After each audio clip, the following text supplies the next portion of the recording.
Okay, tonight we have with us five wonderful candidates, and we are honored to be able to give them an opportunity to, one, present themselves for endorsement to the club members here. All those that are joined with us on Zoom for this meeting will be able to vote yay or nay to endorse these candidates. And also they have an opportunity to appeal to the membership for candidate help. So if you want us to help you with your campaign, let us know and give us some contact information. We can put that on our chat and on our websites. Okay, very good. Do we have Cheryl Cook-Kallio with us as of now? Yes, I'm here. Hi, how are you? Cheryl, hello and welcome. Thank you. Good to have you here. And you were first up, and as a longtime member of Tri-Valley Democratic Club, we are honored to see you again. Thank you so much. And to have you here. Now, for those who may not know Cheryl that well, she's been an educator for 40 years and has served on many education-related advisory boards. She was an 8-year city council person for the city of Pleasanton and a many-year member of our club here. She's a good friend of the club and many of our members. Cheryl, the floor is yours for 5 minutes. Each candidate will get 5 minutes to make a statement. Then we'll have questions from the membership and roughly 2 minutes, Cheryl, to answer each of the questions. And the floor is yours.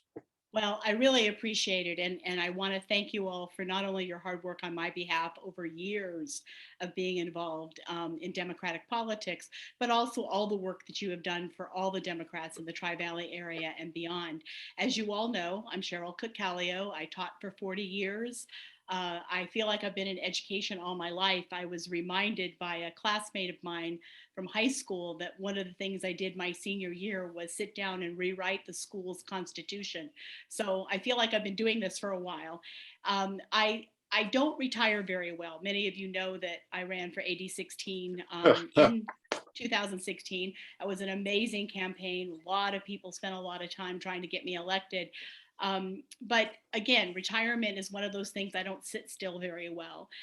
People approached me about this particular position, and as I approach any elected office for which I intend to stand, as I sat down and thought, why would I do this? What kinds of skills do I have that would benefit the Tri-Valley area and Alameda County as a whole?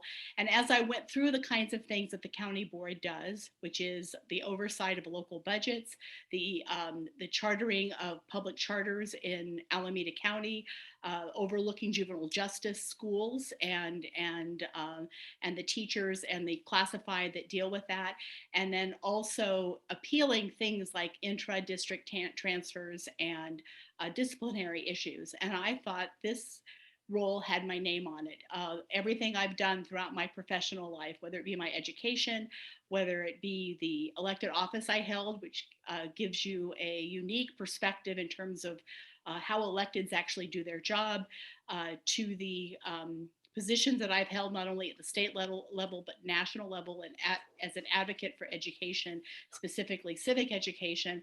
I thought this was something that not only would I like to do, but that I would enjoy doing.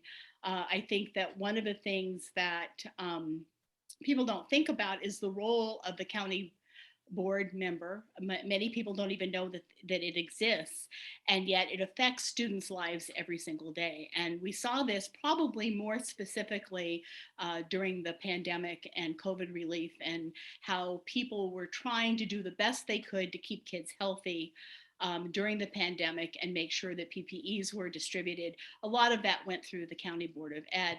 I do have a unique perspective on that. Last year, I took a contracted position at Irvington and taught part-time for a family that was having profound COVID issues. And I taught 2 periods of seniors and 1 period of sophomores. And my goal the entire year was to keep these kids healthy. The stress on the families and the stress on the kids unbelievable. There wasn't a week that went by that a kid didn't stay after class and cry, or a parent didn't call me and cry. And they were crying because they didn't know what was going to happen. They didn't know what kind of opportunities they would have.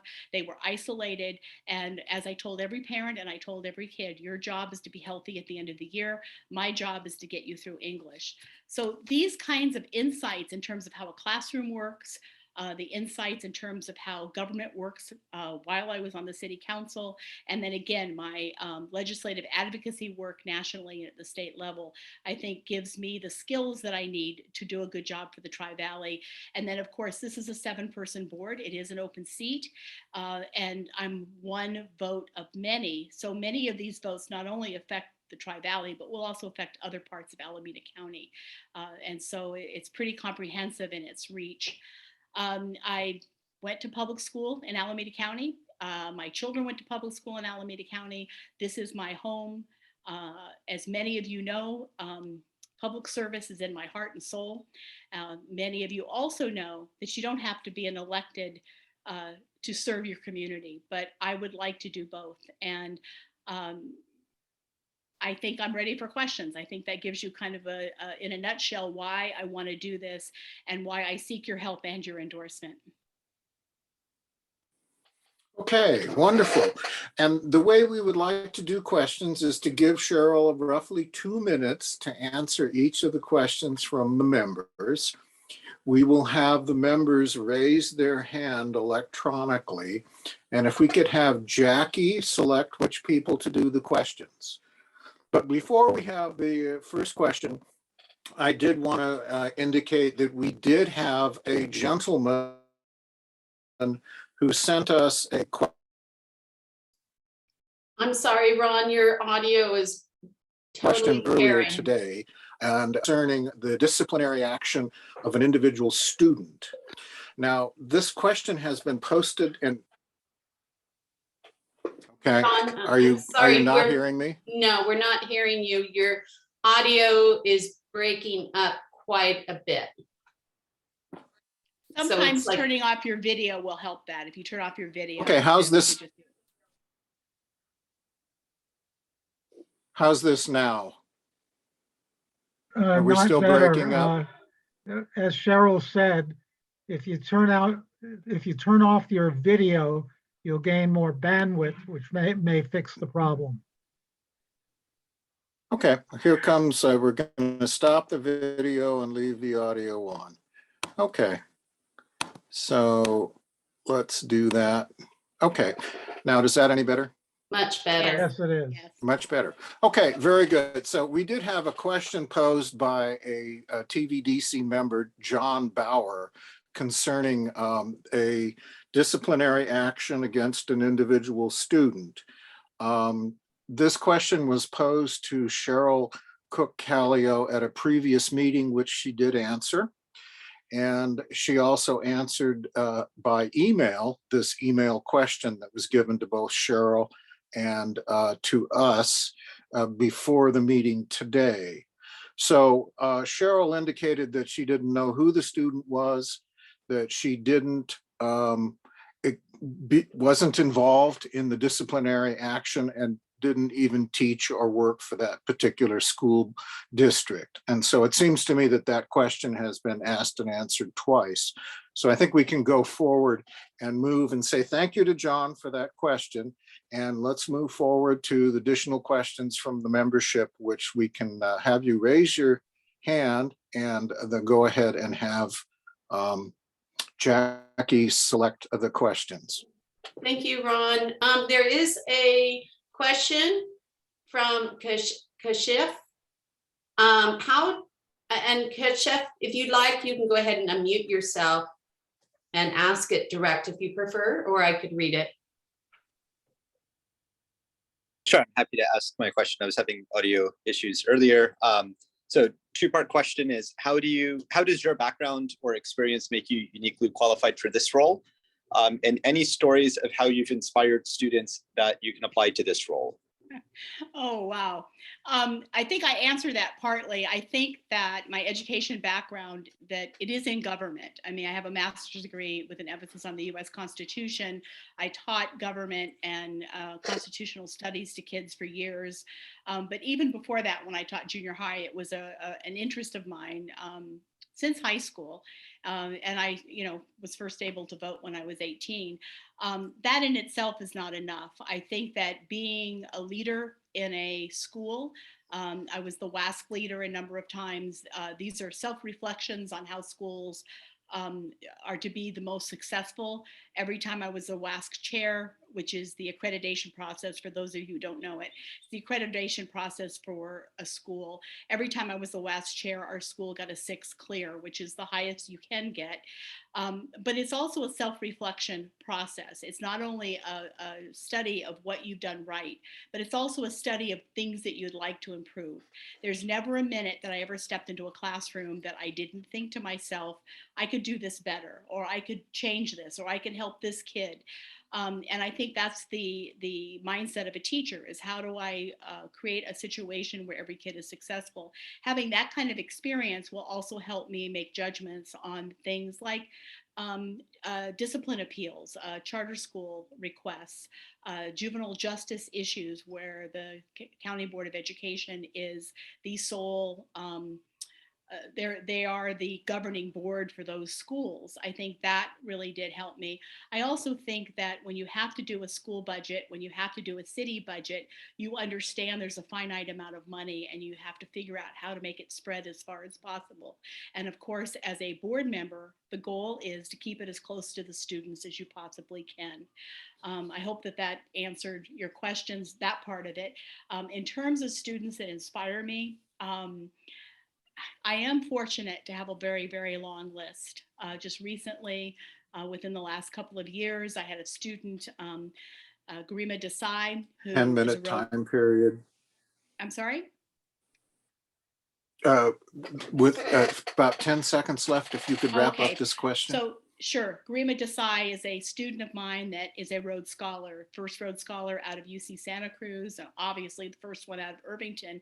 And she called me and said that something I had said to her was when she was a junior is why she applied. Well, that made me cry. You just don't know what you say to a kid that might affect how they see themselves. She's brilliant. I knew she was brilliant. She didn't feel that way as a junior in high school. So that's inspiring to me to see her successful. Thank you. And the Well next answered. question will go to Ellis. I see he has his real hand up. Yeah, my machine There we doesn't go. have a thing for reactions on it. Cheryl, it's really great that you're back in action again. Thank you. And I'm so pleased with that. Yesterday, somebody went into a supermarket and shot up the supermarket, as I'm sure just about everybody has heard. I know that you had some firsthand situations in the school. As a member of the county school board, what is even possible to do about this? It seems the kid who shut up the supermarket yesterday got in trouble at school for talking about stuff like that. They had him nailed, and still nothing was done to prevent this at all. Any ideas as to what a school board might do to ensure a safer situation? Well, first of Hard all, question. yeah, thank you. First of all, it's very nice to see you both. I've missed being able to chat with you during this pandemic. Obviously, the thing that Ellis is referring to is that I was at Irvington where we had a situation where the whole school was cleared by a SWAT team. Took 4.5 hours, and I had a SWAT team enter my room.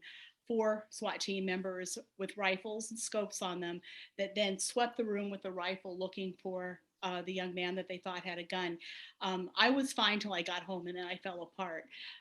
There's many situations in a school where you see a kid at risk, and you try to get help for them. One time I went and stood in the middle of an office and just said, I have filled out 3 forms. I started yelling, and I said, and nobody is taking me seriously. This kid needs help. Well, when you yell in an office like that, people come outside and listen to you, and they ended up getting the kid help. And he came back later and told me that he was hell-bent on killing himself. And you hope you're the teacher that recognizes that and does something. But you've got 30 kids in a classroom, you see up to 180 a day, and it's impossible. So there's a couple of things. I think, first of all, as a community, we have to take this seriously. These kids are screaming for help. Secondly, the counselors we have in the school are not counselors that are counselors in the sense that you and I might understand it. They're academic counselors, so they're not always skilled in dealing with children that have issues. And we need to have more mental health professionals in the school, as we also need to do with law enforcement, is that sometimes the child, the adult, just wants to be listened to. Sometimes they don't even know what's wrong. And so as a board member, obviously what you do is set a tone. You speak to the importance of mental health, and then you put some money behind it. And there is discretionary funds in every budget that can be used in a particular way. But it doesn't matter what grade your kid gets in high school if they're not healthy at the end of the year, if you don't have a healthy child.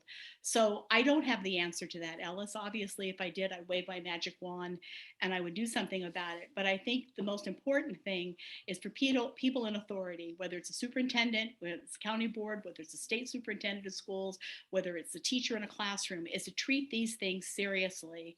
And then make sure that when you convey the information, you convey it so that it is not judgmental, but that you're wanting to get the kid help. Because we've all been in situations where we need that kind of help. So it's not a good answer, but it's the best one I have right now. Okay, thank you much. Good answer. And let's go ahead and Jackie, the next question. The next question is from Richard Lee. Do you have opposition in this race? If so, what differentiates you from them? Oh my, there are 2 other people running. One was previously connected with the defunct charter school in Livermore, was the principal at that school when they pulled its charter. The second person is a private school owner, a director of a private school, very small private school in Livermore. It's real competition, even if you don't know their name. The woman who, I don't know anybody that knows her. My connection with her, she's very nice. She is being funded by the charter school organizations and has raised about $40,000 in the last 2 weeks from charter schools, and has sent out an independent expenditure just yesterday. And prior to this, no one in my education realm knew who she was. The gentleman, he is, he's got signs all over the place. I think what differentiates me from both of them is that I believe that public education is the glue that holds society together, that our founders believed that public education was how you taught people to be participatory citizens.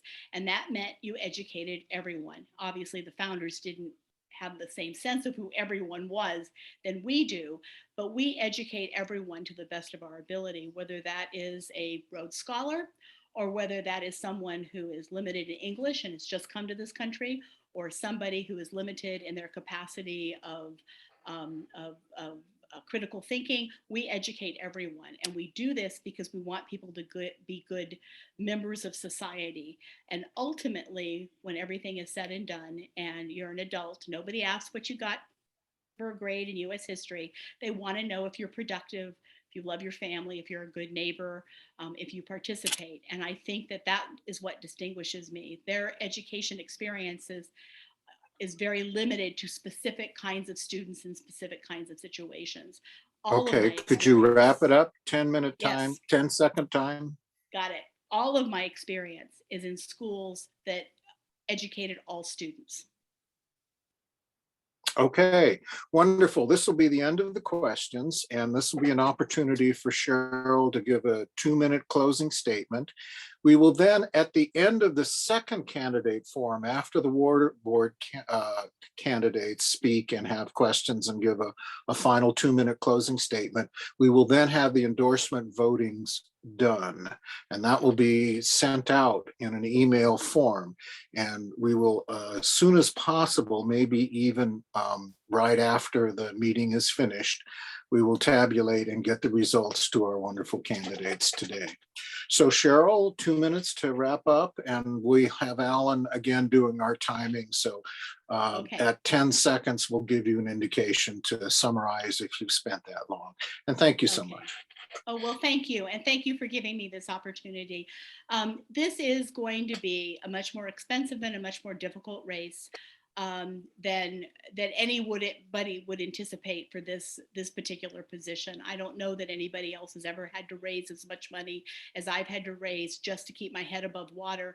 It is crucial. It is possibly the tipping point between a pro-public school board, or at least an open-minded board, compared to one that tends to favor charter schools.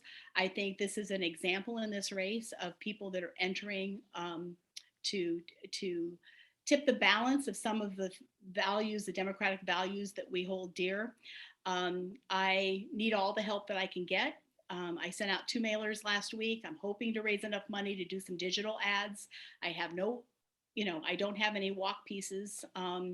It's a very short election. It was only 6 weeks, so I can use all the help that I could get.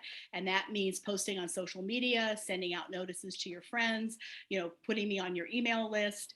Certainly anybody that emails me, my phone number is at the bottom of the page, and you can go to www.Cook-Kallio, Kallio.com, and not only see the plethora of people that have endorsed me, who've known me for decades, as well as any links to my social media that might be a quote or an article or somebody else saying something about why I'm the best fit for this job.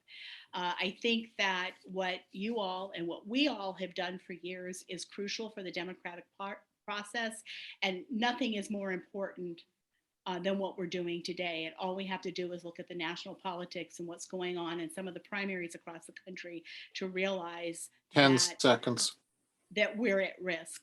And we're at risk in Alameda County too. We should not take what we have for granted. So I appreciate your time. I do seek your endorsement, and I will cherish it. And I do seek your help in whatever way that you can give it. And again, you can reach me either through normal email, CherylCook-Kallio@gmail.com, or through my website. So thank you so much for having me. And thank you for taking the time to listen and do this kind of work. It's absolutely critical. Okay, well done. Yes, and Cheryl represents Thank the you. public school approach. Katie Dow and Eric Dilley represent the corporate approach. So the lines are relatively clear, or should I say quite clear. Very good. Thank you, Cheryl. We'll try to get the results of the endorsement vote back to you as soon as possible. Thank you so Appreciate your much. time tonight. You're welcome to stay and listen and contribute if you would so like. And now we Thank move you. on. Now we move on to our water conservation candidate forum. And we have 4 wonderful candidates here. We're going to start with the candidates in order alphabetically. And we will then have 5 minutes worth of opening statements, biography, platform, issues, separating factors from the other candidates. So each of those in step will present for 5 minutes.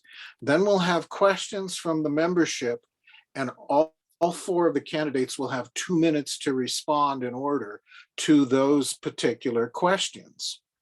After that, each of the candidates will get 2 minutes for an opening statement. Again, we'll have Alan be our timekeeper. will give an indication of 10 seconds remaining on your 5-minute opening statement time period, your 2-minute responding to questions, and your 2 minutes of closing statements.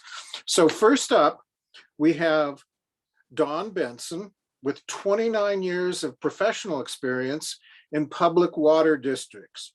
She is the past president of the Dublin San Ramon Services District Boards and has held many public positions in the city of Dublin. Dawn is a many-year member of the Tri-Valley Democratic Club. Ms. Benson, the floor is yours. And Ron, I don't think I see Dawn on here. Okay, I do not see Dawn and I do not see Olivia, or either one in attendance. I think we should go ahead and start with Sarah Palmer and Dennis Gambs are both on with Yes. us. And I will Yes. do some phone calls in the background. if you could, that would be great. Call Miss Benson and Miss Sanwong and see if they're here. Okay, Dennis Gambs. Dennis is a current member of Zone 7 Board of Directors, an incumbent, and has been a manager at Zone 7 for 34 years. His education is as a civil engineer, and he promotes transparent decision-making with public input. Mr. Gambs, the floor is yours. Thank you. And now I don't need 5 minutes of introduction. But I think because Sarah gave a little bit of introduction to the agency, a little context, I'm going to repeat a little bit of what she said. So Zone 7 is a special district. We provide water to Livermore, Pleasanton, Dublin. We're a retail, and Zone 7 is really the unincorporated in between those cities. We provide water to the retailers, to basically the cities and DSRSD. We also sell untreated water to agriculture, which is mainly vineyards. And we're governed by the 7-member board. There's elections every 2 years. And this term around, we have 4 seats open and 5 are running. And we run at large. And in any case, Sarah and I have been working together for a number of years now. Before I was on the board, I worked for the agency for 34 years. So I had responsibilities in flood control, as well as water management, design, planning, and construction. And so when I retired, I still wanted to be involved with the community. I've been a member of the local Rotary Club for 20 years and served in a number of roles there, doing volunteer work, including president. I think if I could now, I want to jump to sort of where we are. We were in the middle, this is the 3rd year of a drought, and we recently had a drought a few years ago. What we're afraid is we're seeing a little bit of what could be called climate change. And that's puts us, it's really telling us how precious our water is. And what we're looking at is with less snow falling, rain instead of snow, less snowpack for storage. We're looking at extreme weather events. So unless you have the reservoir storage to collect those events and to make up for that loss of snowpack of storage, you're definitely going to experience a loss of water. And just to go back to more personal notes, I've lived in the Livermore Valley since 1980. I raised my family here. My wife and I have got 2 grandkids. Still need to be plugged into the community. And so I'm going to end with that. I think you'll have questions, and I'll let you go to the next talker. Thank you. Thank you. Okay. All right. Questions, raise your hand or electronically or manually. Jackie, do we see any questions?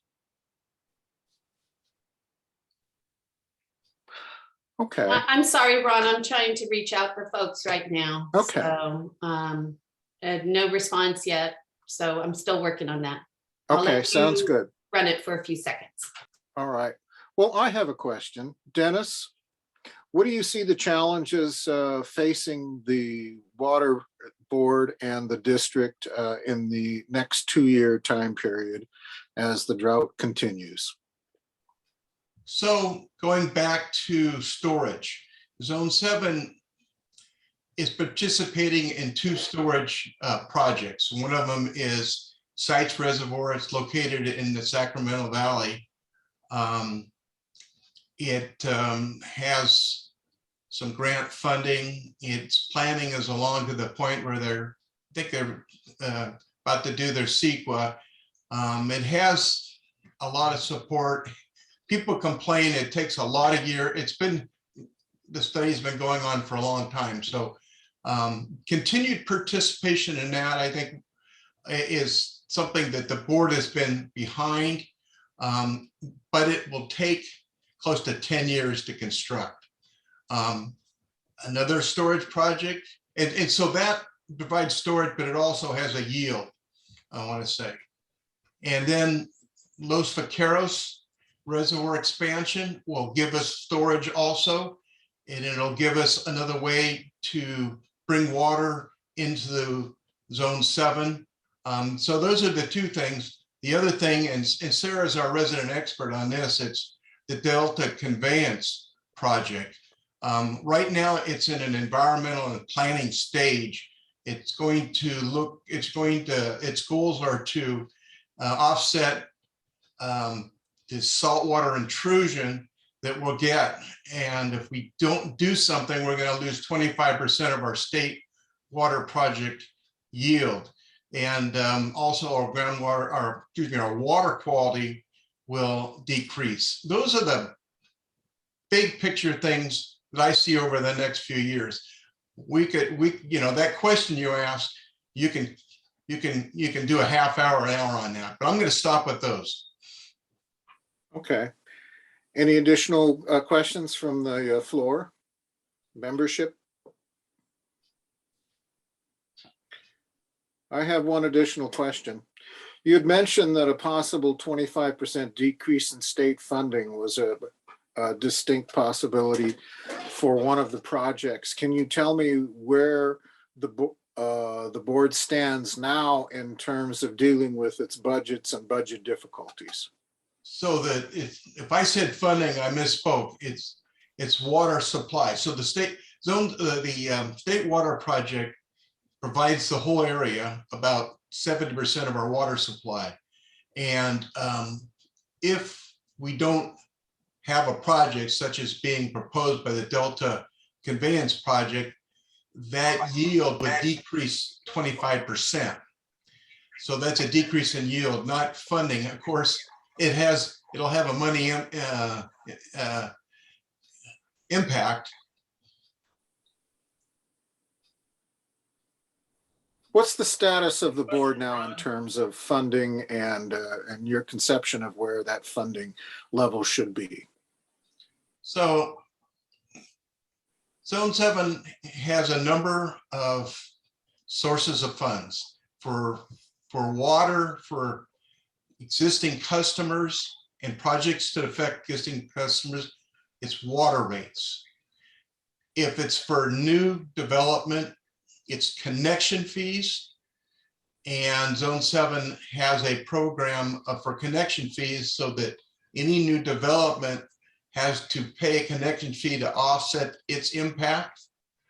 And then for flood control, its main source of funding are taxes. I can bore you a little more. When you look at your tax bill, you're going to see something called an override tax that pays for the state water project capital expenses, the bonds. And if you do a development and you create impervious surface, you pay a drainage fee. So these fees are set to offset impacts.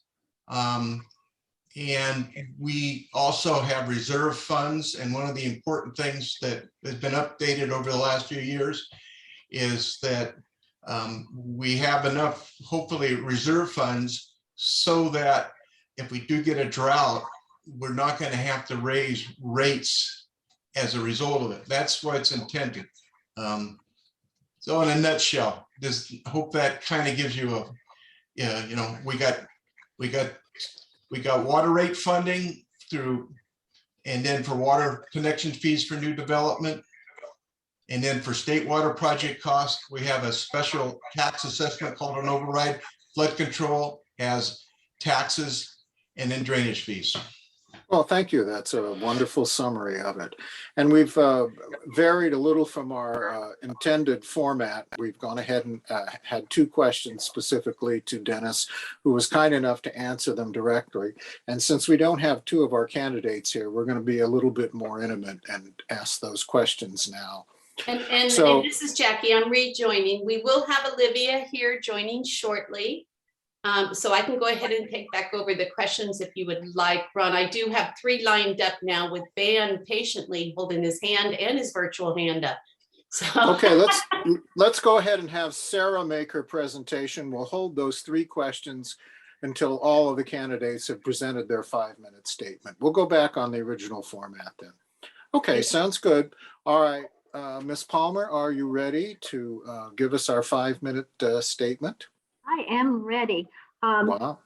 Well, basically, my background is as a biochemist originally, and I've been a teacher for years at the university level and at the graduate university level and also at the high school level. And so I really, I just have to put in a plug for Cheryl. She's been on the front lines, and I understand that completely. But one of the things that it's my priority, I really want to be able to look at the increased demands that we've got for water. We are not just in a drought. I mean, it's time for us to kind of change the paradigm a little bit. We are in a dry climate, occasionally sees rain. And that's the new reality. And we have to come to terms with that. So we're dealing with water supply, water conveyance, water storage. These all come into play that are crucially important for how we manage our water. I have been involved in as the president of Zone 7 3 times, and then I also am the vice president now of the Delta Conveyance Design and Construction Joint Powers Authority, and you can say that 3 times fast. But that I do believe very strongly that we need to build that Delta Conveyance. I mean, it is expensive. Yes, I know this. And it is not the silver bullet that's going to solve all our problems.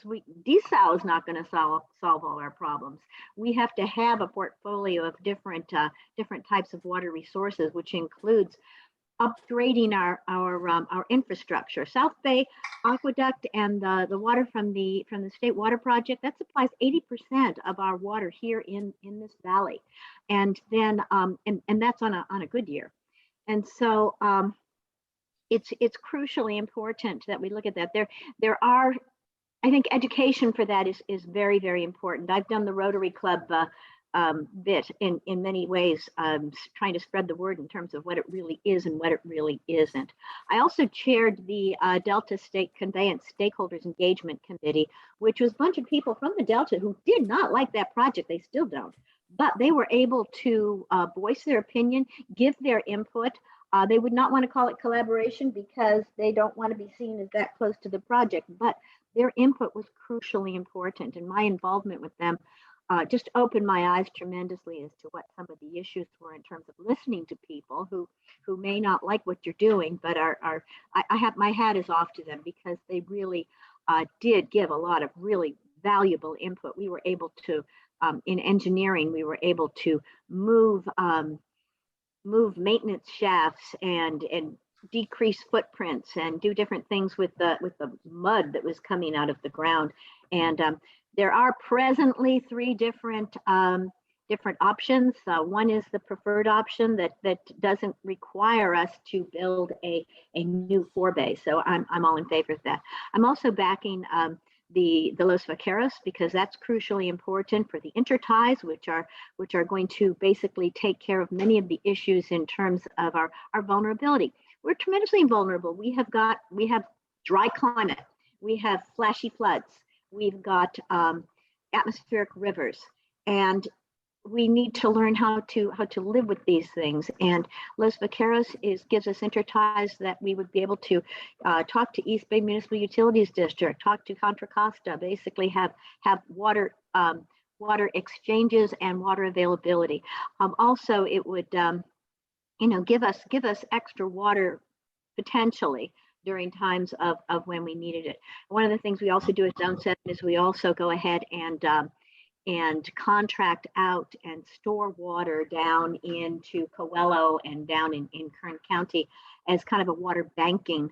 It's really been a very good way of trying to top off our water, but it is getting more and more expensive all the time. And we've got 27 million people relying on water that passes through the Delta.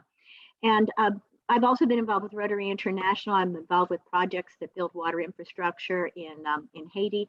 And my background's in scientific research and teaching and public service, obviously. And I have 25 seconds left.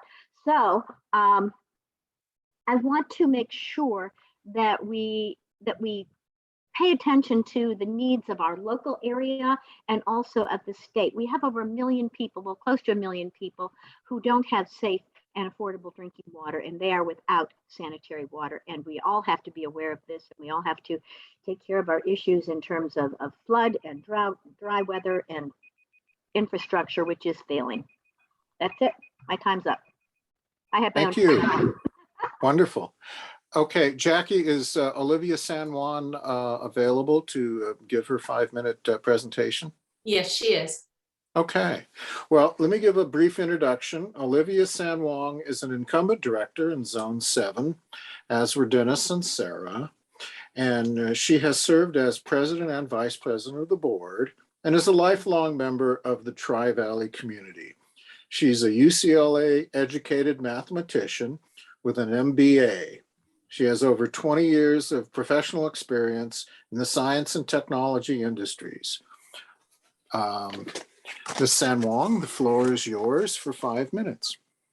Excellent. Hello. And I raised my hand just so you could see me. So now I'm going to, well, I'll figure out how to unraise it after I speak. Hi, everyone. Good evening. That's fine. I hope everyone's enjoying their Monday night.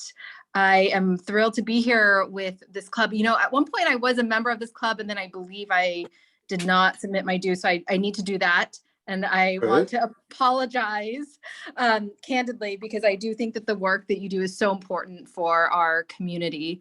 My name is Olivia Sanwong, and thanks so much for that great introduction. When I say a lifelong member of the Tri-Valley community, when I was a baby, my family lived in Livermore. And then when I was 2 years old, we moved to Pleasanton. I went to elementary school in Dublin, junior high and high school in Pleasanton. So I feel like, if we combine all the cities of the Tri-Valley, I have strong ties to each one. And it's just such an honor to be serving as a Zone 7 director and to be running for re-election in our upcoming June primary. And I didn't hear Director Gambs' introduction, but the June 7 primary, it's an at-large seat. So the top 4 of the 5 candidates will automatically have a seat in the next term for Zone 7. So there's no runoff scheduled for the fall. In terms of, my background and interests, as mentioned, I've worked in the science and technology sector, and it's so interesting the last 4 years, my first term on the Zone 7 board, because, I am currently working full-time professionally, and I just finished a huge project for one of the biggest technology companies in the world, all about water resources globally and how to manage water resources, whether there's too much or too little, and focusing primarily on the manufacturing industry. So it's been really neat to see how both my professional career and also the work that I've been doing at Zone 7 is going hand in hand. And that's one reason I am up for re-election on Zone 7, because I feel very passionate about our water agency and the work that we're doing to, ensure our water supply reliability in times of drought, as well as plan for our flood control planning when we do get extreme weather. I did hear my colleague, Director Palmer, mention atmospheric rivers, and also we might get a lot of rain in a short amount of time, and we need to have our system set up for that flood control planning, even though we are basically living in times of drought here in California. And really, when thinking about climate change, we can expect these extreme weather patterns. And we at Zone 7, as both the water supply and flood control agency, need to plan for both. And so that's really important. In terms of our water supply reliability, all the different projects that we're involved in, I heard, again, Director Palmer mention Los Vaqueros. There's also Sites Reservoir, which I think is really important. We're doing a lot in terms of our role as the Sustainable Groundwater Management Authority, SGMA, for the Livermore-Amador Valley Groundwater Basin. And that's everything that's underneath us.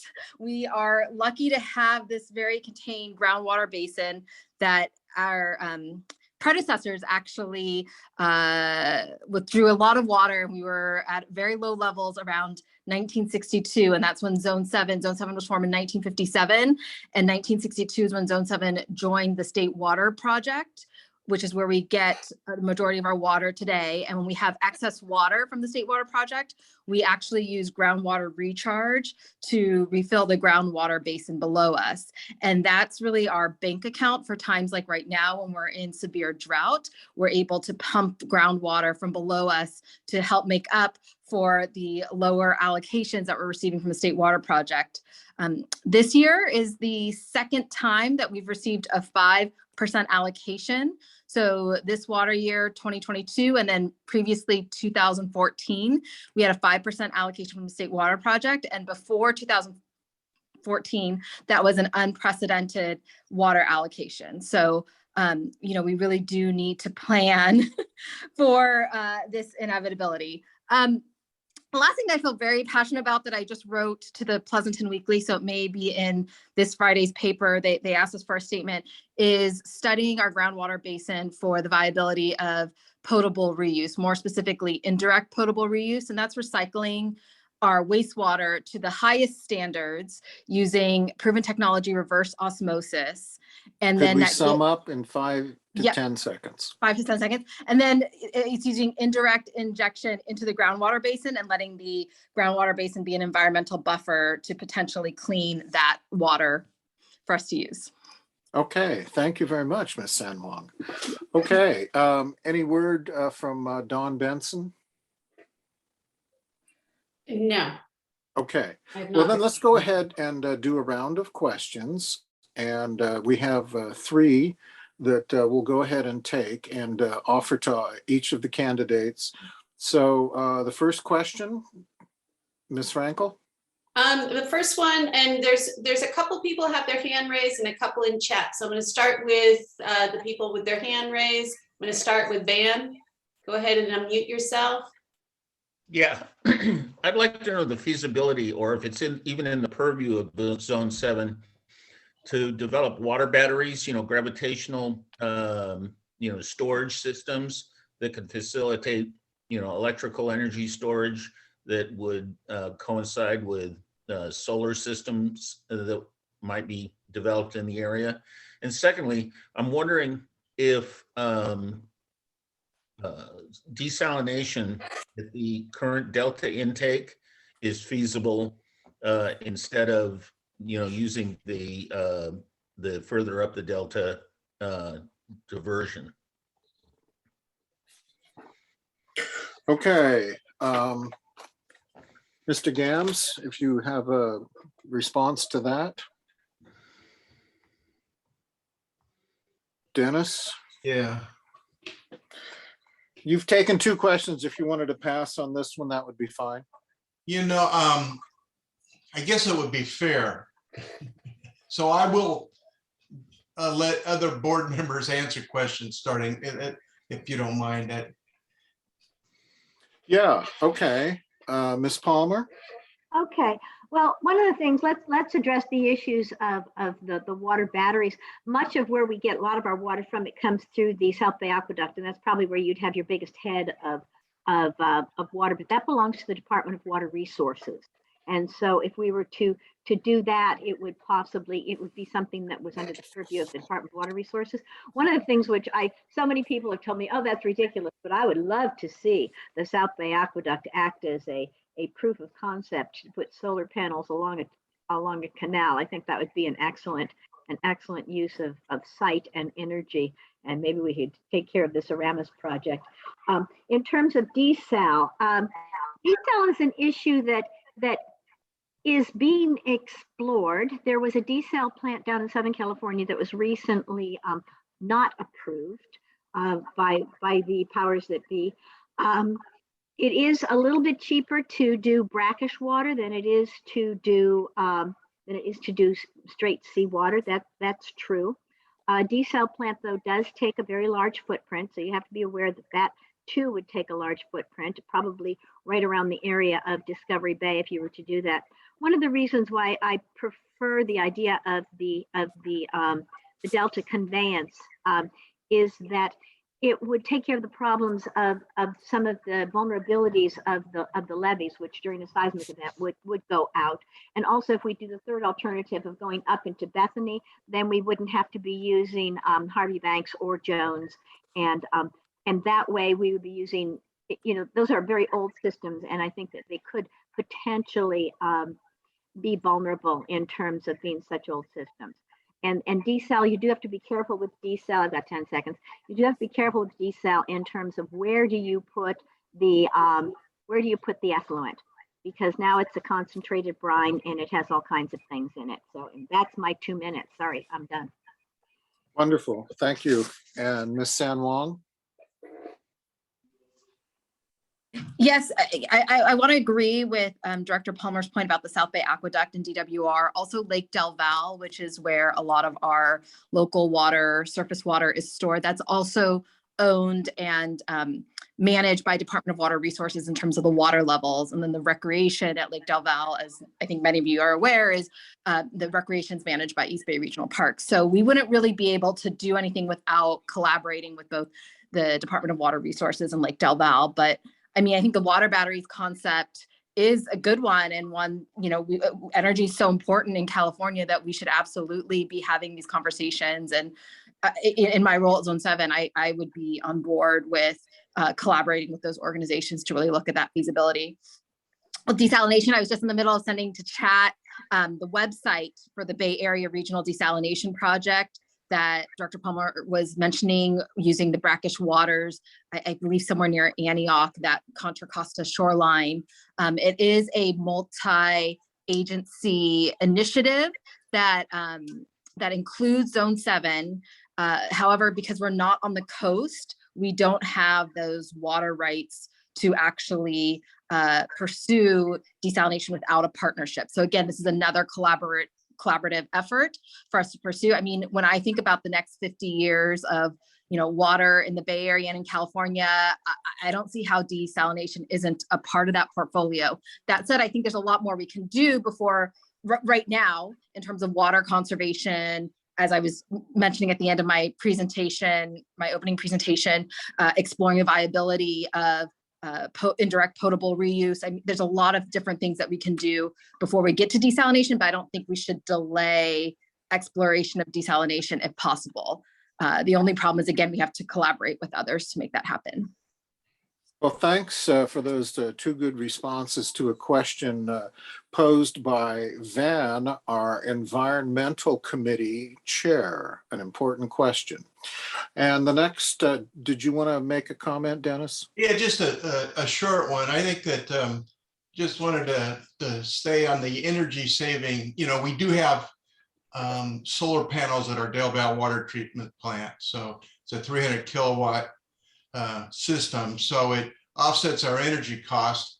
I think that in looking at anything that would save energy within our area that we have, we would have authority. I think that was your question about about what we could undertake. So we undertook solar panels at our treatment plant. If there's some other project, similar project, I think we'd be open to it if it would save money. And just quickly on the desal, you know, I think Olivia may have mentioned it, that there is a project Bay Area wide that's been studying desal use, and it's something that involves a lot of the Bay Area agencies. We've been involved in it. It doesn't seem to be, as from what I can see, all that urgent yet. The projects that we're looking at now are scheduled sooner than that. So because they would come on board sooner and not be as expensive per acre foot, they would take a priority in looking at. But I certainly think as you go in the future, at some point, those reservoir projects are not going to be there. Recycled water and desalination, recycled water you could be also desalinating or using the same technology on wastewater. Those are going to look better as water becomes more scarce. Wonderful. Okay, we have time for one more question for all three of our wonderful candidates. And Jackie, the final question will be by. Well, I do have, I actually have two questions. One I'll put as part of, I'll ask them to include in their closing statements. But I think John had his hand up for a long time. John, did you want to ask your question? Yes, thank you. So I've been a resident of South Pleasanton for over 20 years. Since 2008, I've taken a keen interest in the development applications that have been applied for by developers to build in Pleasanton. And in all those development applications, including the east side Pleasanton of development of 1,200 homes, of which there was an environmental impact report. And the city reached out to Zone 7 and Zone 7's response was, we have plenty of water for that future development. The city with East Pleasanton at that time, we were in a drought, had the foresight to stop all development on the east side in 2015 or 2016. So we're in a drought again. There's been a big push by the state to develop more and more, build more homes, build more affordable homes. So is it still the policy that Zone 7 is responding to these development applications, stating that we have plenty of water to support these thousands and thousands of homes that are, being planned to develop in the Tri-Valley here? What's the current position of Zone 7 as far as how do you plan to supply the water to these new homes when we don't have enough water for the existing homes and businesses? All right, I'll go first since I believe my colleagues went first the last few rounds. That sounds good. Okay, excellent. That's really a timely question. I want to dig into this a little bit, but I'll just say, we have to solve for multiple variables at the same time is the way I look at it. And in many cases, both in regards to housing as well as water allocations, again, from the State Water Project, so much of that is coming from up above, we'll say from the state government. In terms of Zone 7's response specifically to the East Pleasanton plan, I was in attendance at a lot of the East Pleasanton meetings as a Pleasanton resident myself. I was not on the Zone 7 board at the time, so I can't speak specifically to the comment that Mr. Bauer shared about we have plenty of water. But what I can share is that at Zone 7, and this is again by law from the California state government, we have to do what's called an urban water management plan.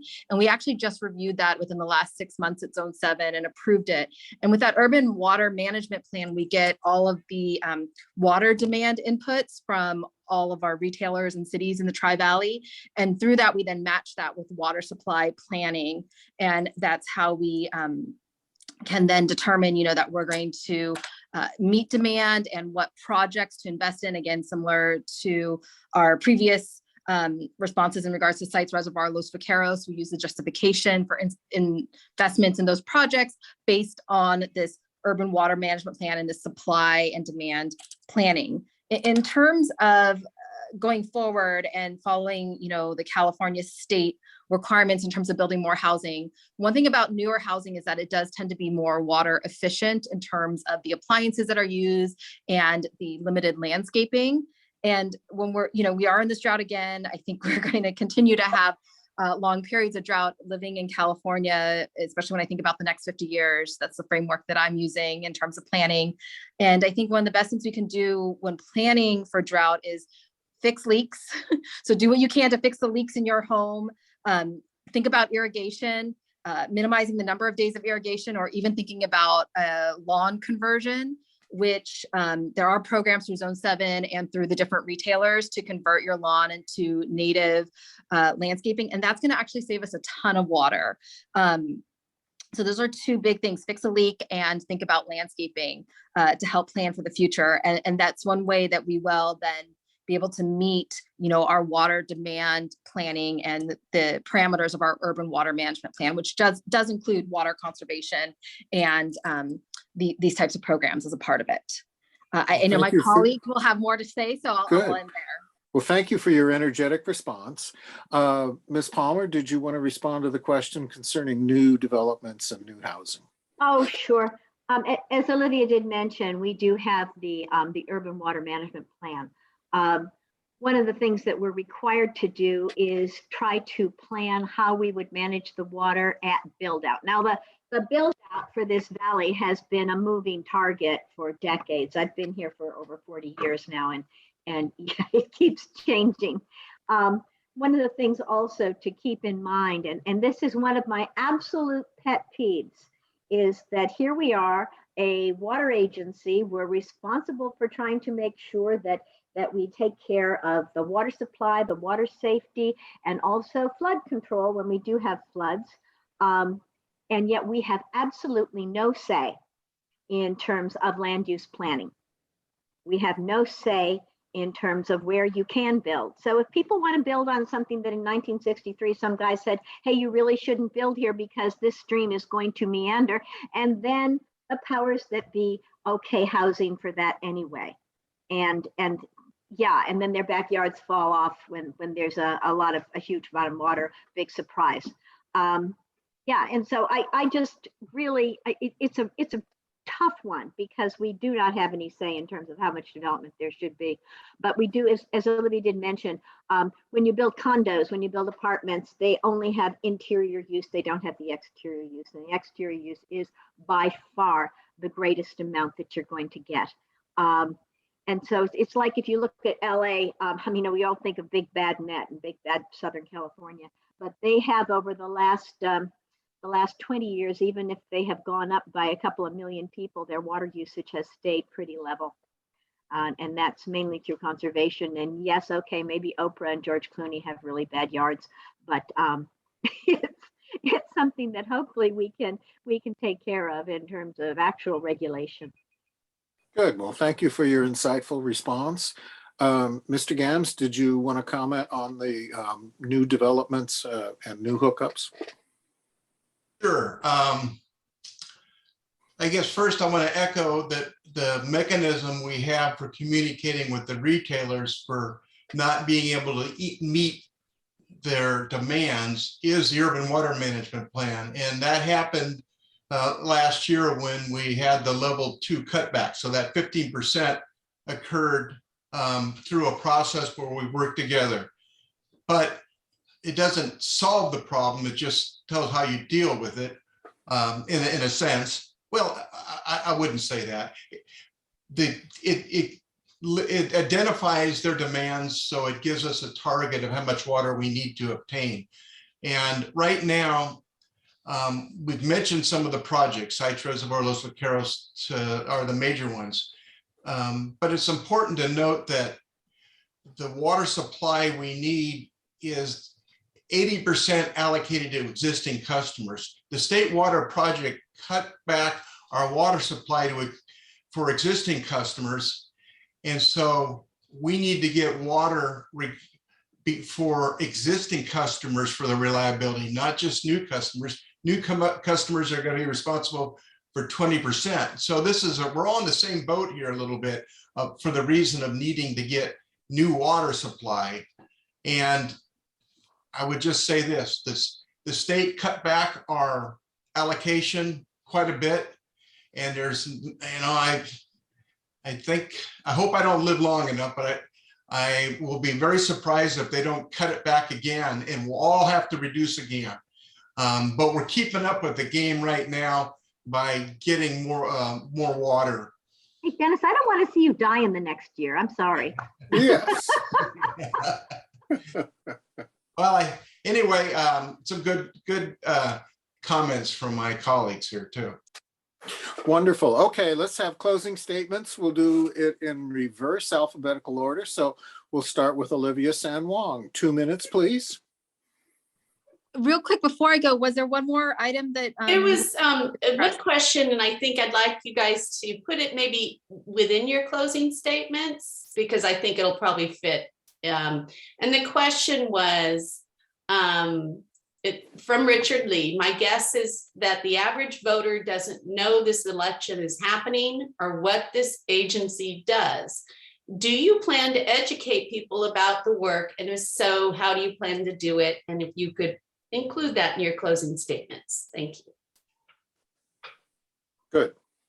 Okay, that's actually probably at the core of what I do for Zone 7 is really think about how to engage with the members of the public and what Zone 7 does. I can say during my first term as a Zone 7 director, I did many things, including partnering with our local high school students through the Go Green initiative. It's actually high school and college students to produce the Hometown Water documentary that's available on YouTube. And it's an amazing documentary that explores the past, present, and future of water in the Tri-Valley and in Pleasanton. I've also partnered with Pleasanton's Museum on Main to do programming during the COVID pandemic. So it was all done on Zoom. So that's also available through the Museum on Main's YouTube channel. And I gave a full presentation on Tri-Valley water supply and demand. Also partnered in regards to the history of water in Pleasanton, which is something that I personally have a passion for as well. And I think that this type of engagement is so important, and it's so core to what I'm trying to do. If you visit my website, which is my name, www.oliviasanwong.com, I already put it in the chat. I'm starting an informative blog that I'm going to continue to do even after this election to explore all the different topics related to water in Zone 7, just to help educate people and become more knowledgeable about Zone 7 as a Tri-Valley's water wholesaler, but then also, where our water comes from into the Tri-Valley and how we can be good stewards of our water. In closing, I really would appreciate and be honored to have the support of this Tri-Valley Democratic Club. I think, as I mentioned before, the work that you do is so important in terms of getting people engaged with elections and voting and being knowledgeable and aware of the issues, and hopefully sharing that with their family members, their friends, their neighbors. And I think that the Tri-Valley is better when, people are engaged in their local government. Thank you very much. Good summary. And we move to Sarah Palmer. And that was 2 minutes. Is that correct? Yes, 2 minutes, please. Okay, hang on. Let me put my little timer on, and that way you don't have to. There we go. Okay, I'm going. Anyway, yes, I think education is the key, and I was going to tie that in on my webpage as well. It's Palmer for Zone 7, and it's in the chat.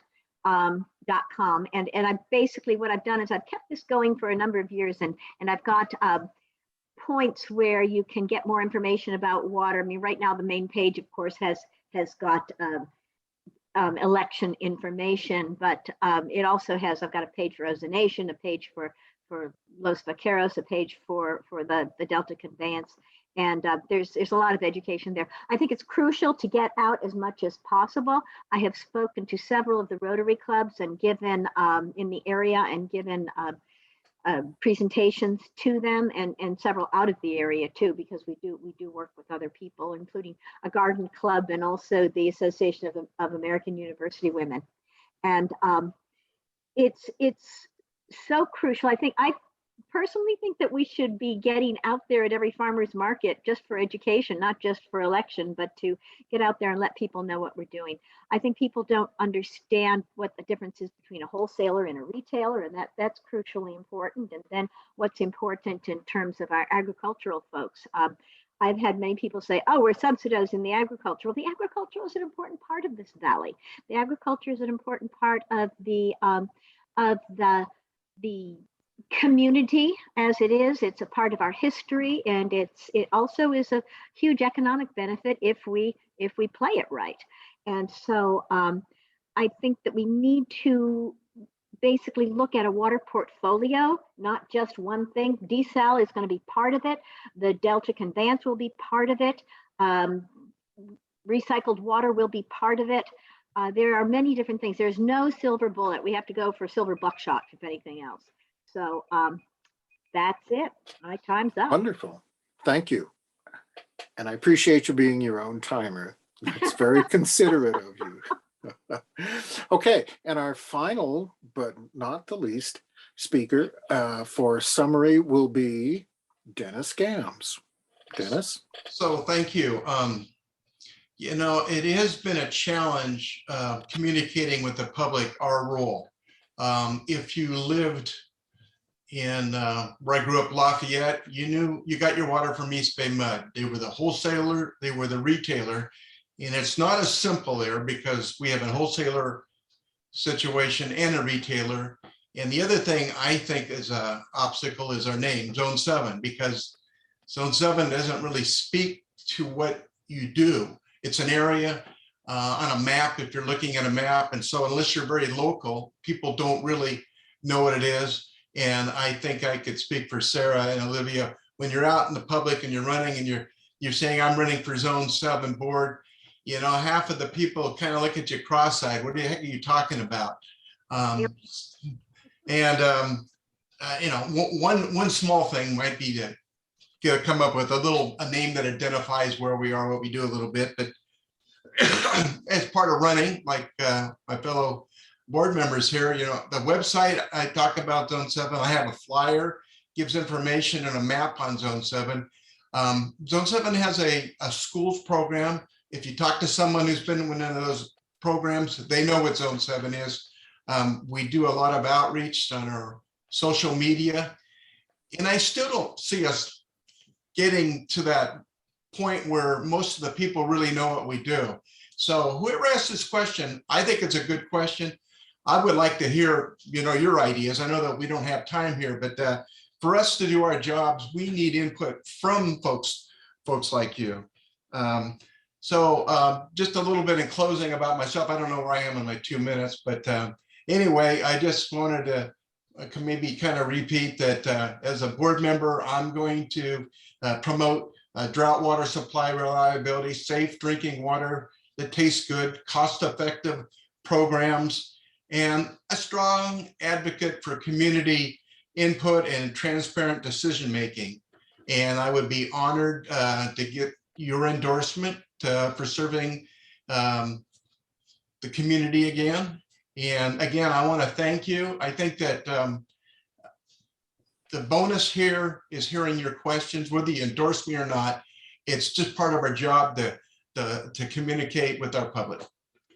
Well, thanks to all of our wonderful candidates for the Flood Control and Watershed Conservation Board. This is Board 7, and the vote is on June 7th. That's the closing date. So I want to encourage all of the club members to go ahead and vote if you have not already, and to get the vote out amongst family, friends, and the community in general.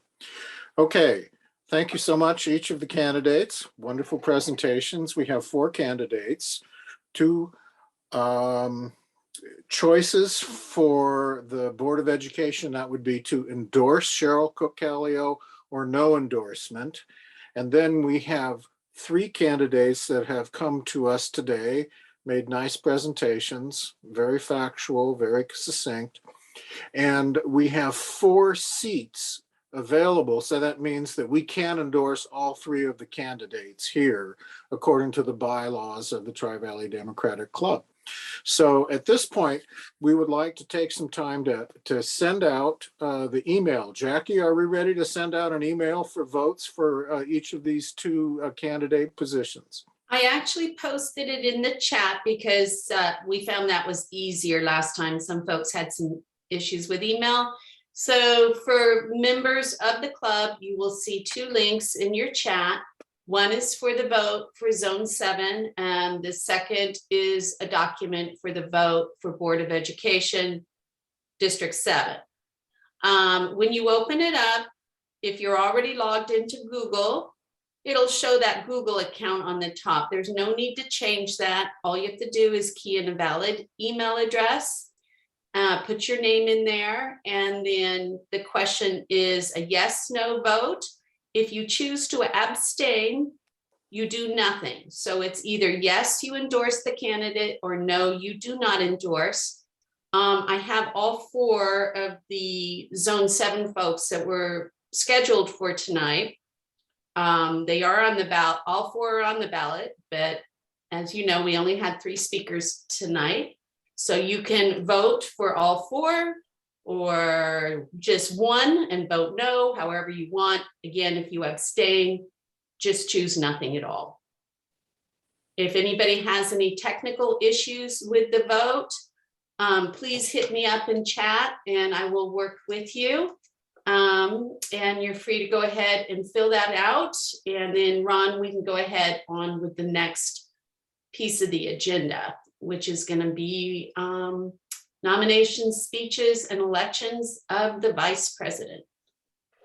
Very I have a good. Thank you very question. much, Ms. Secretary Jackie. I do have a And question for Ron on this Yes. balloting. I notice on the primary ballot, there are 5 candidates listed. Correct. For which we can vote for up to 4. Right. Anyone have information on the 5th candidate who did not? We've all been wondering who he is. We have no idea. He has not put in a ballot statement, and I haven't seen him anywhere. We did make all efforts to reach out to his campaign and him personally on any of the information listed. However, there was minimal info available. So if he would have responded, we would have included him in the vote. Correct. His name is Todd Shinohara, and he's a pharmacist, and we have basically no other information on him.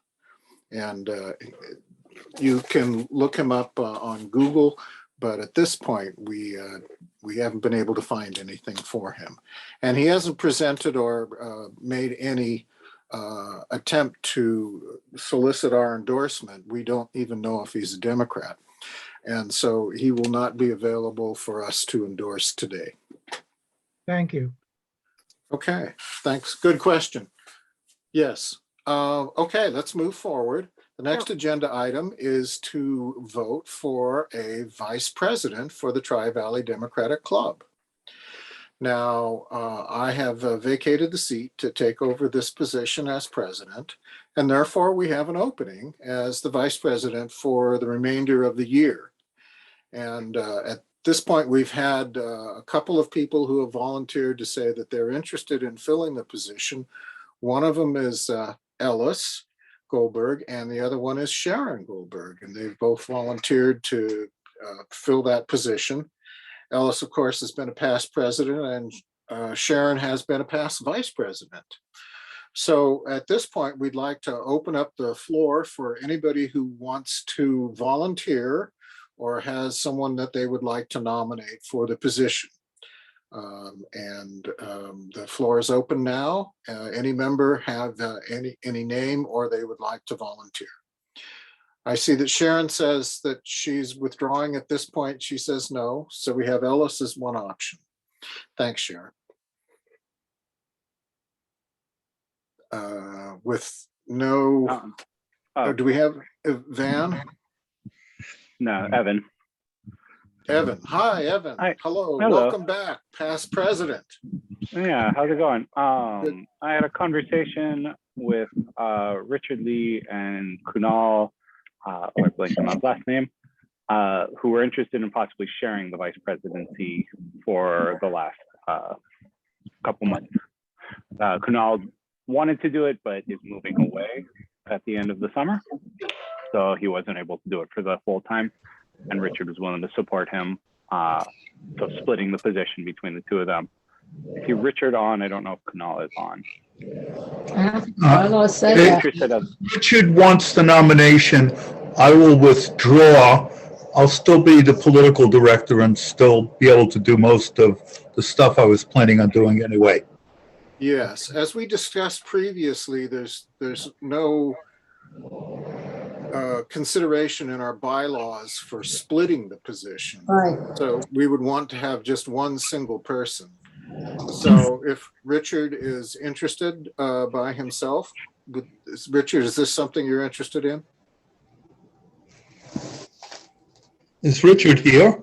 Yeah. Is Richard?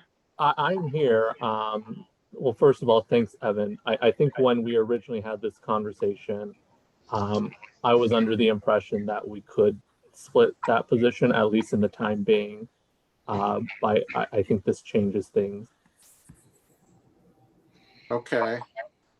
All right. Apparently you're no longer interested. Ellis, are you still interested? Well, Ron. If nobody else raises their hand, I'm interested.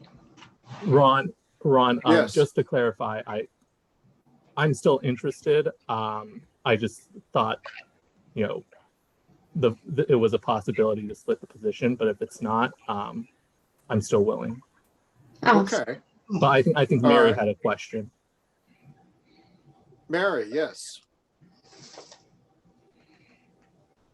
Do we have a question for Ron, Mary? you had said that there is no opening in the bylaws for splitting the position. I know the bylaws have been changed recently, but I also know that I split the position of vice president with Jerry McNerney back in the day, so I know it happens.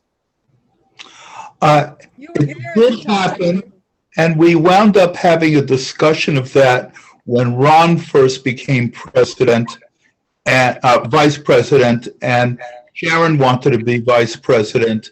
And at that time, we had a parliamentarian, Brad Tuvey, who ruled that the bylaws say only one vice president. So, Mary, we've crossed that bridge and burned it down, as far as I can tell. Yes, that's correct. That was back at a meeting at the IBEW. This would maybe be 5 or 6 years ago. So the issue has been resolved, and let's go ahead then. And Richard, you're still interested in serving? Yes, sir. Thank you. Very good. Okay. So Ellis, officially you've withdrawn then? That's right. I'm off the ballot if Richard wants to do it, and I move that we what do they call it? Let's have a vote. We Endorse Richard. Let's have a voice vote to endorse Richard. All those in favor? Aye. Aye. All those opposed? Aye. All those abstaining? Abstain. Okay. All right. Well, Richard Liu, congratulations. You are the new vice president of the Tri-Valley Democratic Club. Welcome aboard, mate. Wonderful. Okay. Richard and all other board members, will you please remain connected to Zoom? And after this meeting is finished, we're going to have a discussion concerning holiday party and certain other kinds of activities that the club may do. So very good. We're moving on to our next agenda item. Congratulations to Richard. And on the agenda now, we have the treasurer's report from Alan.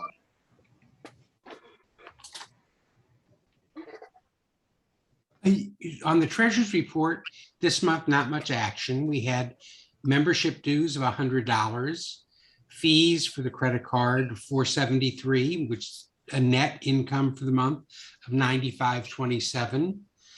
Our beginning balance was $36.39.38. Our ending balance is $3,735.26. So we're in good shape. I am not going to be putting on last year to date, because last year we didn't have meetings this time of year, and there were no reports to go against. So that's going to change. I'll start doing it when we start repeating meetings from a year to year. Okay, wonderful. Thank you for the report. And the current membership is now? Oh, I'm sorry, 115. 115. That's wonderful. Okay. Ron, would this be an appropriate time to ask for money for, in this case, Cheryl Cook-Kallio's campaign? She seems to be in a competitive position where perhaps a $500 donation would make a difference in her campaign. Okay. Now, this is within the purview of the club's funding and the club's expenditures. So we can put this up to a vote for if we would have a second for the motion from Ellis to donate $500 to Cheryl Cook-Kallio's campaign for the Alameda County Board of Education, District 7. No, it's not District 7. No. The county. Not District 7. Okay. All Yeah, right. it's District 7. It is. It's I got District that 7. off the Alameda County Board of Elections. Yeah, me it's too. oddly District Oh, 7. excuse me. No. Okay, not a problem. Good, good. Do we have a second? And Yeah, Second. do we Okay. have any Oh. discussion of this? I'm I'll in second. favor. Evan?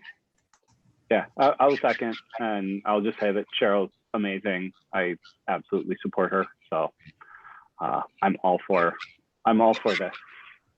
Wonderful. Okay, let's take a vote then. All those in favor say aye. Aye. All those opposed? All those abstaining? The motion passes unanimously. We will then have Jackie, or we will have Alan allocate $500 from the general fund for Cheryl Cook-Kallio's campaign. Okay, very good. Now that's support for our ex-members and a wonderful person. Very good. Okay, let's now have the political director's report and Ellis Goldberg. Well, the political director was asked to report on what's going on in Contra Costa County, for one thing. Sharon and I go to the Contra Costa Central Committee each month, and we heard from Mark DeSaulnier there, who's my congressman up in Contra Costa County, and it turns out that Katie Ricklitz, who's the chair of the Central Committee, she gets a notch on her belt. She found out through the Republican competitor's website that the Republican was only a citizen of the United States for 3 years. Unfortunately for him, and fortunately for us, it's got to be 7 years in order to run for the assembly. So she had him thrown off the ticket. She contacted the Secretary of State, and if you should see Katie Ricklitz, give her a hug and thank her for doing that. As it turns out, Mark is running against the Green Party candidate, and you know how much of a chance he has with that. Good chance. In Contra Costa, we've got 3 races that are going to be decided on June 7th. And we've been walking precincts here and getting out signs. Door hangers. And walking the precincts and hanging door hangers. And the races are the DA's race with Dinah Becton, the first Black person to be Contra Costa DA, the first woman DA, and the first DA in California to put away a policeman for killing somebody on duty right here in Danville. So that's one of the positions. The second one is Ben Thoralt, who's running for sheriff, and Floyd Andrews, Floy Andrews, running for county assessor. And those three campaigns or races will be, just because there's two people in the race and it's top two primaries, somebody's going to get over 50% and get elected in June in each one of those four races. So we've been putting out an all-out effort there with 26,000 slate cards, but there's 300,000 Democrats. We're mailing out the slate cards and putting out door hangers. And apparently Rebecca Bauer-Cahan, who's not facing much competition, has donated something like $4,000 to the committee so that they can get lawn signs out. And other activities, I was contacted by the Wellstone Democratic Renewal Club, which I call the People's Republic of Berkeley Democrats, and they're having a forum on the military budget, and they asked that the Tri-Valley Dems also sponsor that. And I contacted members of the board of directors, and we voted unanimously to become part of that. There was no expense associated with it. It was only for promotional. But what I also said was that we would try to get John Garamendi, who, in case you didn't know, is going to be a congressman in the northern part of Contra Costa and into Solano County. And he is also on the, I think he is the chair of the budget subcommittee, the defense budget subcommittee. So he is the ideal person to speak on that. And we may get him for June 2nd. I'll be sending out the registration invites to all our members so that we can attend, and anybody else that's interested, you can forward it on to them. One other thing that we did was John Rowe and I wrote the letter that we spoke about at the last meeting that had to do with the healthcare workers who are taking care of people like John Rowe and his wife. His wife is in a home in Concord, and he wasn't able to see her for 5 months. I have to report that I believe he told me it was May 1st. He finally got to see her after 5 months, and it was because of the lockdown and because of statewide law. One thing that I have planned, and I'm going to assume that Cheryl Cook-Kallio is going to get our endorsement, especially since we just voted a $500. I'll be writing a press release for Cheryl, and I'll work it with her so that we get some bang for the buck out of the endorsement. Because if you endorse somebody and you don't tell anybody, it doesn't do a huge amount of good. The 4 water board people that we're voting on tonight, their election's going to be over very shortly. And I doubt if a press release would do very much good. So we try to do things that have maximum impact. Anyway, that's what the political director has been doing. And if you have anything that needs some political impact and you need some help with it, I'm pretty easy to reach. I believe my phone number is on the website. The phone is the best way to get a hold of me. Anyway, any questions? Very good, Ellis. Thank you so much. That's a good report, and we'll look forward to your report every monthly meeting. Now we have a Central Committee update from our Secretary, Jackie Taryn-Rankel.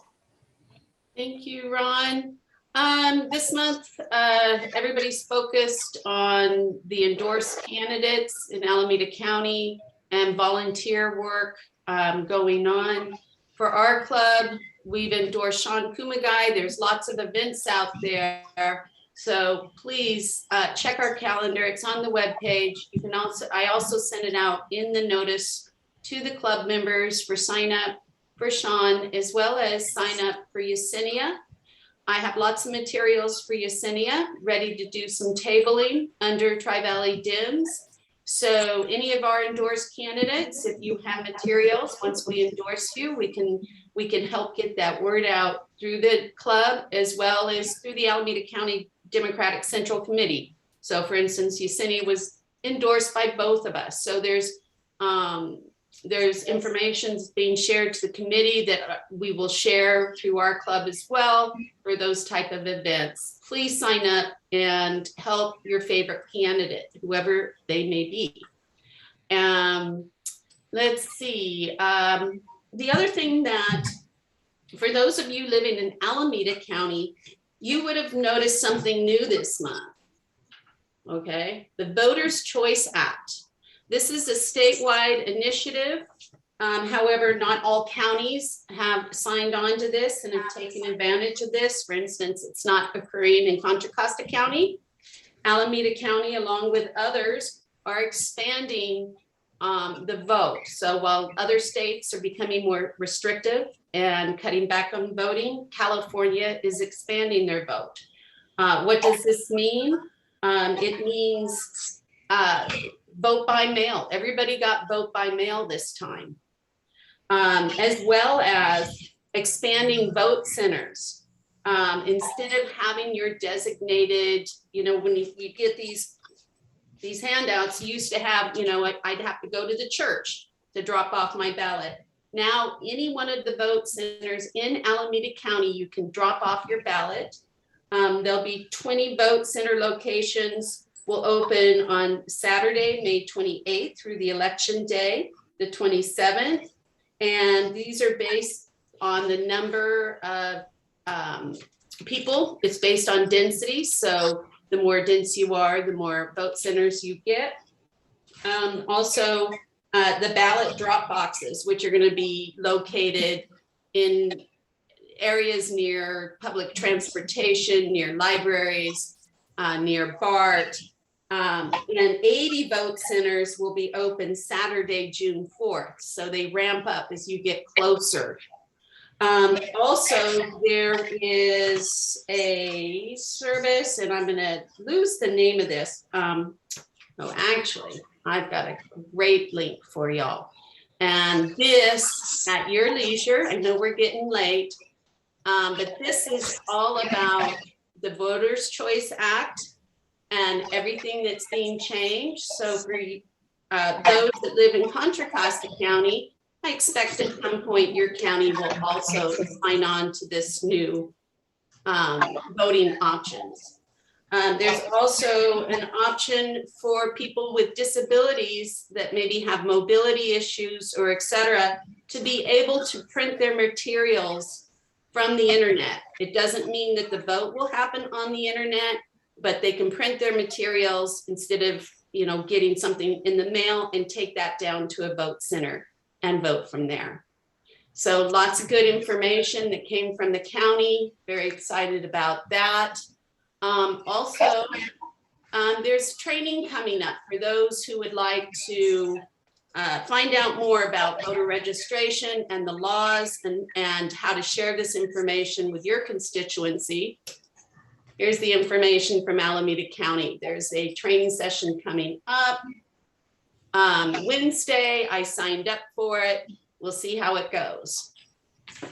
And that's really it. Get out and get involved. Look for opportunities to help your favorite candidate. Donate some money to them. We have very little time left. Ballots are in people's hands now. Thank you. Oh, democracy. Yes, go ahead. The one last thing on the minutes, they were posted at the very beginning of the chat. So the minutes are out there. They've been reviewed. Eagle Eyes caught most of my typos, I think. Eagle Eyes Lawrence. So if anybody has any corrections or additions, I would like somebody to make a motion to approve the minutes pending any corrections. If you see that, you can email me and I'll make corrections. But do we have somebody? Any corrections as of now from your reading of the April meeting minutes? I've reviewed and Jackie has made the changes. Therefore, I make the motion to accept the April minutes. Do we have a second? Second. Second by Ellis Goldberg. We'll vote now. Those in favor, aye. Aye. Those opposed? Those abstaining? I will abstain. Okay, vote passes with one abstention and no disapprovals. Very good. Thank you, Jackie.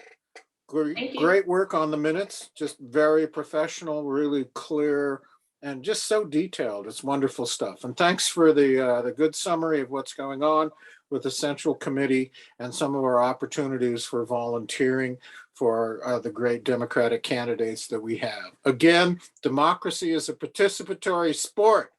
So let's get active and sporty. Okay. All right. Now we have our reports from our wonderful standing committees.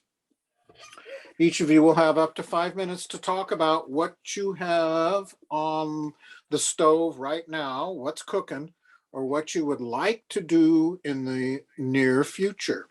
So first we'll start with our Labor Relations Committee. Is John Rowe here? John, are you here tonight? Okay. John, on Labor Relations and Senior Disability, he's going to be here next meeting and he'll do a training for us on how to make phone calls, phone banking. So we're looking forward to that. Okay, so a report from Van, who's the chair of our Environmental Committee and asked an important question today. Van, can we have your report? Not much to report. Just I'm active with Tri-Valley Citizens Climate Lobby and Education. And so there's some lobbying that's going on through that particular organization. And I'm also tracking some legislation at the California state level regarding basic, use of clean energy and the promotion of community choice electricity agencies. Good. Did you want to tell us a little bit about those that you were tracking? The pieces of legislation? Yes. I'm a little unprepared. No, I won't talk about it. Okay. Well, right. Let's hope to hear from you specifically about what those legislations are. Next time. I didn't know I was going to be reporting, but I'll plan on that next time. Yeah, I sent a notice out to all the chairs and everybody's going to have 5 minutes to report. And let's see if we can get something rolling, because this is now the time for all of us, especially the heads of our standing committees, to go ahead and get something happening. So let's do some stuff.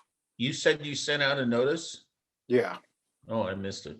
Okay, not a problem. Van, if there's some legislation that your environmental organizations are working on, I think you might bring them to the club if we endorse it, and send a letter to whatever legislator you're talking about, federal or state, or even supervisor. The club has a lot more weight than a lot of other organizations. So think about that, please. State level, I don't know that anything is happening on the national level, but the legislation has essentially switched houses. So it is, it's either passed the Senate or passed the Assembly, and is now being considered by the opposing House and going through committee hearings there. So I'll give you an update on that. Okay, that sounds good. All right. And Sarah, head of our communications. Let's hear from Sarah Lachenio. Hi, everyone. Sounds good. Thanks, Ron. So myself and Vice President Richard Lee and Kashif have been working on some digital communications and content creation over the last couple weeks. So Kashif, so graciously created some endorsement content. So we officially, are up to speed on our social media with all the candidates that we have endorsed as an organization. Great. And Richard is working on some content for our Instagram and Facebook as well. And then I'll be creating a little kind of carousel style voter guide for the primary election with all of our endorsed candidates. So we have a really great plan for the next couple of weeks for our Instagram and our Facebook. And we are always looking for more ideas for content. So if you guys are on, Facebook or Instagram, highly recommend that you give us a follow and like all of our posts. We're at Tri-Valley Dems. And, we can, if it makes sense, we can have like standing monthly meetings or something to generate ideas. So right now we're kind of a very small action team and we're just working on content as we go. But we're creating it and we're pushing it out and we have a pretty good follower base. So it's going well. Oh, that's wonderful. The participation and the sport on it is lovely. Thank you so much. I appreciate that. Richard, and the third member again is? Kasha. Kasha. All right. Yes. The triumvirate. They've both been great. Can't do it without them. So thank you, both of you. And thanks to everyone else. Yes. Sarah, Jacob, I'm a very new member. I sent you a message in the chat though, just asking for your contact info. I'm interested in that type of digital media and I'm so happy to hear that. Thank you for unmuting and letting me know, Jacob. I just saw your message. I will private message you on Zoom right now with my email address and we can set up a call and get to know each other. Cool, sounds good. Thank you. Yeah. This is great stuff, and this is a great way for us to expand our influence and to expand our presence in the community. Instagram and Facebook are very important aspects of the political process and becoming more and more important as time goes on. So thanks very much to Sarah for leading this and a wonderful report. Awesome. Thank you so much. Okay. And is Kunal with us today? I don't think the chair of our Young Democrats group is with us, but we do have Samir. Hey guys, how are you? Can you hear me? Samir, very good, yes. And do you have something to say about what you would either like to do or you've been doing in terms of the membership committee as the chair? Yeah, unfortunately, I don't have an update today. I had some family things going on and some travel going on, so I've just been out of pocket for a little bit, but I will reach out to you and Sarah and strategize on a few ideas, and then we'll go from there and provide an update next month. Okay, next month sounds good. I've got a commitment from all of you to give us some good stuff about what's happening and to get the ball rolling, because we are getting back into the political swing of things and able to do physical activities and get more political. Never hurts. Okay, thank you for all of the chairs that made reports. And now we have announcements and new business. Do we have anything from the floor? Any members have anything to say?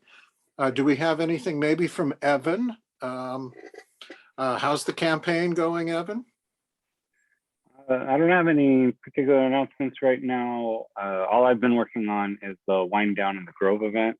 So I'll put a link to it in the chat, but it's going to be a really fun event. It's this Saturday, and it benefits the LARPD Foundation. And the tickets will, basically each ticket sold is another scholarship we can give to a family or senior in need of some assistance to be able to participate in local outdoor activities. So the link to buy tickets is in the chat. And for anyone listening at home, it's this Saturday, May 21st from 3 to 6. And you can buy, it's Wind Down in the Grove. You can find the tickets on Eventbrite. Okay, wonderful. Yeah, anything else that you'd like to say as past president? We miss you and would like any input that you have, any focuses how can we help out in your campaign? I see that you're running at this point. No one else as of May 11th is challenging you for this new District 1 City Council position for Livermore. Yeah, that's still a ways away. It's going to be a November election. Right now, really what everyone should be doing is focusing on the primary election. So getting Cheryl elected, getting involved with Yesenia's campaign. That's going to be a huge one. If there are 3 candidates in that race, and if Ahern gets 50% plus 1, then Ahern will win in the primary. So we need to make sure to turn out the vote for Yesenia. We endorsed her. We need to make sure Cheryl doesn't get another shot. There is no November ballot. So getting her elected, and really need to be supporting the candidates who have make or break races coming up in just a couple of weeks. So anything you can do to donate, help out, support, anything like that, I encourage everyone to do that as soon as possible. Oh, that's wonderful. Not selfish and very community oriented as you've been in the past. So any announcements? Anybody else have anything important for the club to deal with or to hear about? Yes, Jeff. I have a question. Has the club made an endorsement in the Alameda County District Attorney race? Jackie, do we have any official endorsement? I know that We did hear from, I'm sorry, the DA, you said the DA? DA race? position. Yeah, we did hold an endorsement meeting, but at the time we did not support ranked choice voting. And the club was pretty split. Nobody met the 60% threshold. Now, at that time, we did not have ranked choice voting. So that's one of the reasons I think we changed the bylaws. Right. This was 3 to 4 months ago. And remember, we went from being able to endorse every candidate, no matter how many seats there were, to that. And then we tweaked the bylaws to be more fair and really kind of address closer to what the elections are, closer to what the elections are. Just the number of seats that are available, and then allow for ranked choice voting. So unfortunately, yes, we didn't. I do see somebody, and Bianca's from San Francisco. She's not our club member, but she did put something in the chat here, or they put something in the chat here, be the first to strike a blow for transgender advancement. So thank you, Bianca, for that post. We'll take a look at that. May I speak now, or is it out of turn? Let's go ahead and hear from Bianca now. Yes. Okay, all right. Thank you, everyone. It is a pleasure to be here again. I remember the last time I was here, I believe Congressman Eric was here, and it was great. We've had great turnout here in the city. Early voting for my campaign, for our campaign, really, and that's why the icon of our campaign is not my portrait, but a silhouette, because it represents those who are the faceless, who are voiceless in the community. And we've had a great turnout early on. We've had people who voted for me. Again, I am all about Medicare for all, the Green New Deal, universal basic income, homeless zero by 2025. And I cannot stress this enough. Does anybody, may I see a show of hands, those who know the name Henry Cuellar? I'm not seeing a lot of hands raised. Okay. Not many, but some, yes. Jeff and Sarah know who he is. For those who don't know, okay, Matthew and Jen, all right. So that's about 6 people. Henry Cuellar is one of the last Democrats who is in favor of pro-life. And Nancy Pelosi was campaigning for this man last week when the decision was released.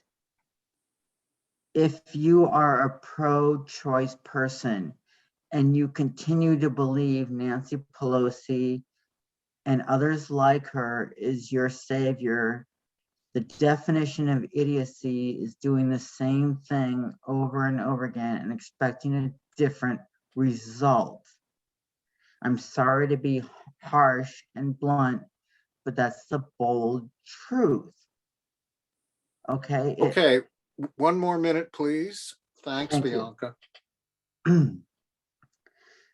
You know what I stand for. I appreciate your support.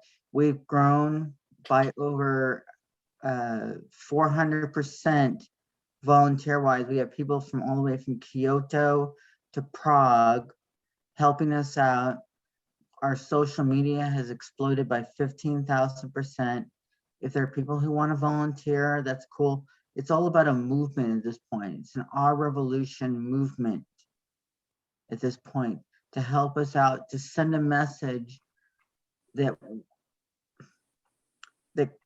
capitalist strife will not be acceptable. I'm not a communist, but I do believe in compassionate capitalism, to share and to be equitable for all.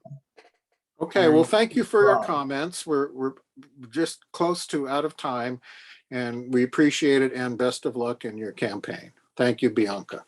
Ellis? I think Jean Josie has her hand up. Jean Josie first, then Ellis. Thank you. I'll be very, very brief. I just, it is election season. I know that we're concentrating very hard on getting our endorsed candidates elected and through the June primary first. November's a ways away, but I did want to remind everybody that I am running for re-election here in Dublin. I was an endorsed candidate from this club. Thank you, Ronald.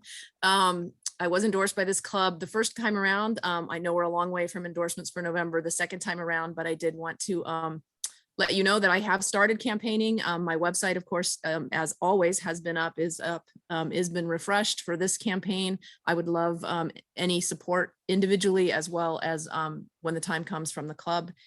We are already seeing quite a bit of mudslinging and some campaign, I don't want to say trickery, that's not really the right word, but there's going to be, that we think this campaign is going to get a little bit ugly. And so support for the Democrats running in this nonpartisan race would be super, super helpful. So thank you so much. And I'll drop my website in the chat. Thank you. Okay, and Jackie, can we make a note that we would like to invite her to a campaign forum and have her seek our endorsement? Yep, already got it.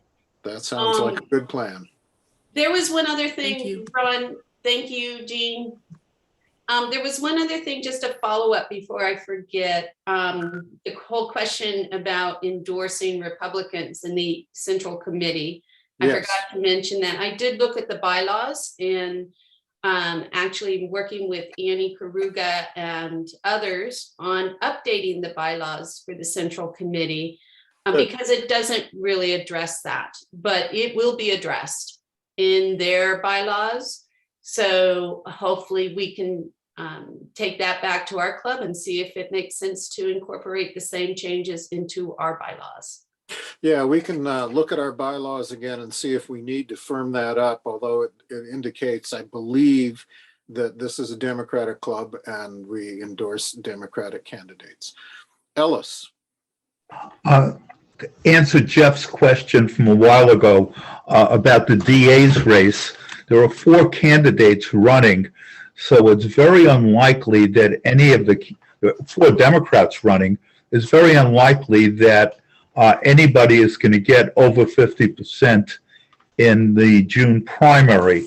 Consequently, there'll be 2 candidates running in November, and we'll have an opportunity to choose one of those 2 candidates to endorse and get involved in that campaign. So the game ain't over, even though we've already had the 4 candidates in and took a vote back then. And I don't know anybody doing campaigning for the other 3 candidates, but I am doing campaigning for Pamela Price. If anybody wants to volunteer, I'll put you in touch. But not from under the club's name, just under my own. Right, but there are people who are in favor of Terry Wiley also. Right, and I don't know that, Hey, I those don't are know, the I two don't know anybody running anything right now. I'm sure there's opportunities on his website though for We volunteers. do have 4 candidates for that position: Pamela Price, Seth Stewart, Terry Wiley, and Jimmy Wilson.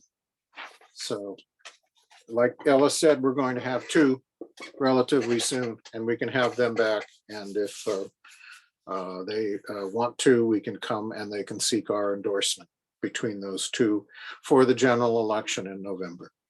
Any additional comments or questions or announcements from the floor? Okay, we're at 9 o'clock.